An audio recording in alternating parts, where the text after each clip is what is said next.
আজ মা পাটিসাপটা পাঠাবে, তাই সকাল সকাল আমলকি জুস খেতে খেতে ওটারই ওয়েট করছি। এখন বাজে সকাল 6:30 আর এই দেখো চলে এসেছে মা। কালকে প্রায় 10টার সময় খবর পায় যে একজন এয়ারপোর্টে আসবে। তাড়াতাড়ি করে মা তখন যতটুকুনি পেরেছে আমার জন্য কিছু জিনিস পাঠিয়ে দেওয়ার চেষ্টা করেছে। শুনেছি এর মধ্যে হয়তো পাটিসাপটা আছে, কিন্তু আর কি কি আছে এত বড় ব্যাগটাতে সেটা বুঝতে পারছি না। চলো খুলে দেখি এক এক করে। একটা চানাচুরের প্যাকেট, এই চানাচুরটা আমার ভীষণ ভালো লাগে, মোগলাই চানাচুর, মা জানে সেই জন্য পাঠিয়ে দিয়েছে।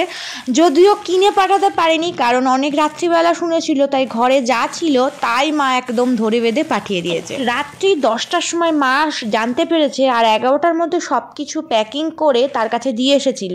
আজকে ভোর 4টের সময় তার বেরিয়ে আসার কথা আর এই 6:30টার সময় তার এয়ারপোর্টে আসার কথা ছিল। আর এটা হচ্ছে নলেন গুড়ের সন্দেশ, আমার ফেভারিট। বাবা প্রত্যেক দিন দোকান থেকে মিষ্টি বা কিছু না কিছু নিয়েই আসে, সেই জন্য ঘরে মিষ্টি অ্যাভেলেবেলই থাকে, তো সেইগুলোই হয়তো মা পাঠিয়ে দিয়েছে প্যাকিং করে। তা না হলে এত রাত্রিবেলা কোথা থেকে এগুলো কালেকশন করে পাঠালো আমার তো কিছু মাথায় ঢুকছে। আসলে মা পাটিসাপটা কালকেই করেছিল আর ফোন করে আমাকে বলছিল যে মনটা খারাপ লাগছে, তোদেরকে দিতে পারলাম না, এত কিছু করেছি। কি কোইন্সিডেন্ট দেখো, কালকেই একজন এয়ারপোর্টে আসার কথা ছিল, মা খবর পেয়ে গেছে। জয়ন্ত খেতে খুব ভালোবাসে তো এই সমস্ত জিনিস, এই জন্য মা জয়ন্তকে না দিয়ে মানে কিছু খেতে পারে না। এই দেখো পায়েস পাঠিয়েছে মা, তার মানে কালকে পায়েসও করেছিল। তোমাদেরকে একটুখানি ক্লোজে দেখাই। মার কাছে ছেলে মেয়েরা সবসময়তেই ছোট থাকে, তো যতই বিয়ে হয়ে যাক না কেন এখনো পর্যন্ত ভালো কিছু রান্না হলে মা আমাদের না দিয়ে খেতেই পারে না, চেষ্টা করে যে পাঠিয়ে দেওয়ার জন্য, কিংবা আমরা যখন যাই আবার সেই জিনিসটা রান্না করার জন্য। একটু গজাও মনে হয় বাড়িতে ছিল,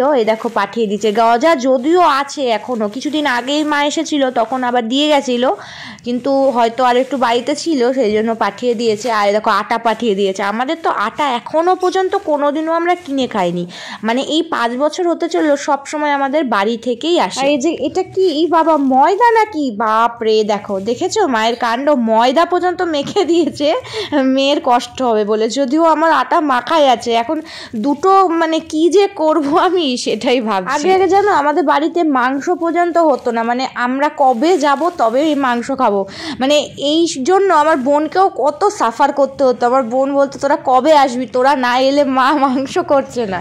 এই তো হচ্ছে আমাদের অবস্থা। আর এই দেখো এটার মধ্যে শান্তিপুরের বিখ্যাত ফুলুরি রাখা আছে, জানি না এটা বাবা কিভাবে এত রাত্রে দোকান থেকে কালেকশন করে পাঠিয়ে দিয়েছে। যদি আগে থেকে জানতো তাহলে হয়তো আরো অনেক কিছু পাঠিয়ে দিত, আরো অনেক রকম পিঠে পুলি পাঠাতো। এটা কি দেখি, ও এটা তো মটরশুঁটির পুর মনে হচ্ছে। হ্যাঁ তাই তো মনে হয়, মটরশুঁটির কচুরি বানাবো বলে হয়তো আমাকে এইগুলো পাঠিয়েছে। অত রাত্রে মা হয়তো মটরশুঁটি কচুরি ভেজে পাঠাতে পারিনি, কিংবা হয়তো ভেবেছে যে ঠান্ডা হয়ে যাবে সেই জন্য সব রেডি করেই পাঠিয়ে দিয়েছে।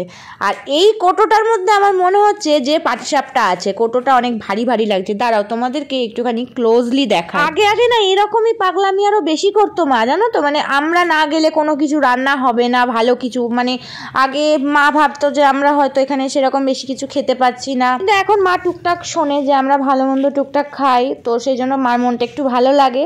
তো এখন মাঝে মাঝে বাড়িতে ভালো মন্দ হয়, আমরা না গেলেও হয়, আমরা গেলে তো অবশ্যই হয় কিন্তু না গেলেও হয়, কিন্তু আগে একদমই সেটা হতো না জানো। এই যে এত কিছু জিনিস পাঠিয়েছে আমি এখন ভীষণ খুশি। ভিডিওটা তাহলে এখানেই শেষ করলাম, দেখা হচ্ছে পরের ভিডিওতে। তোমরা সবাই ভালো থেকো, হ্যাপি পিঠে পুলি, বাই বাই।